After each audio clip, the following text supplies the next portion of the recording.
वृष राशि व्यक्ति विशेषकर जदि ग्रह स्थिति को देखा वर्ष आरंभ बृहस्पति रही राशि द्वितीय स्थान मिथुन तेणु धन स्थान तो गुरु ये आपण शुभप्रद से भाव में आपण देखिए शनि जी कि आपण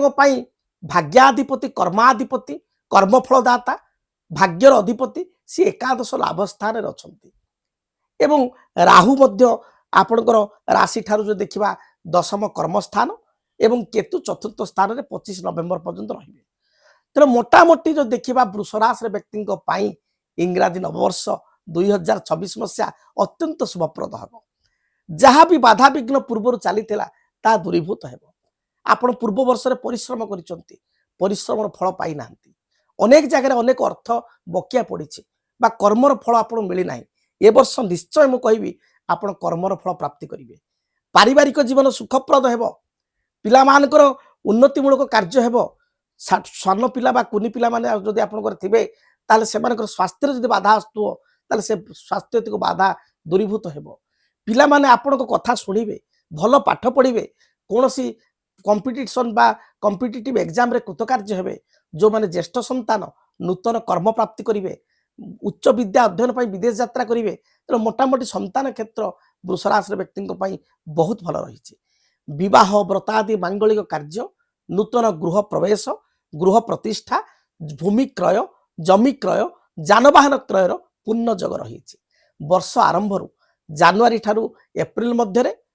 बा जानुआरी ठारू आपण जून मध्य सुनिश्चित भाव में नूतन भूमि जमी गृह क्रय करिवार जोग रही चारि चकिया जानवाहन बा दी चकिया जानवाहन क्रय करिवार जोग रही कर्म क्षेत्र जो बाधा विघ्न थिला ता दूरीभूत हेबो प्राय तो आपण देखिबे मे मास ठारू आपणकर जून एंडिंग मध्य बा अगस्ट मध्य पदोन्नति बा प्रमोशन पाइबे नूतन कर्म पई आशाई थिबा व्यक्ति विशेष नूतन कर्म लाभ करिवे तेणु मोटामोटी आपण पई स्थिति भल रही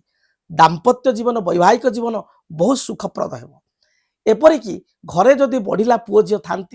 निजर वृष राशि बह योग्य बयस हो जाए बह आपंकर प्रस्ताव सुझु न थाए प्रस्ताव मेल खाऊ न थाए बह प्रस्ताव आसी भांगी जाऊ थाए ताले सेथिरे आपण कृतकार्य हेबे विवाह आदि शुभ कार्य त्वरान्वित हेबो विशेषकर वर्ष आरंभ जानुआरी ठारू आपणकर जो देखिबा ताले आपणकर जून मध्य बा जुलाई आपणकर मध्य भाग मध्य सुनिश्चित भाव में विवाह आदि कार्य संपन्न हेबो घरे किछि ना किछि मांगलिक कार्य संपन्न हेबो आपण ये सारा वर्ष इंग्राजी 2026 मसीहा शुभफल प्रदान करिबो।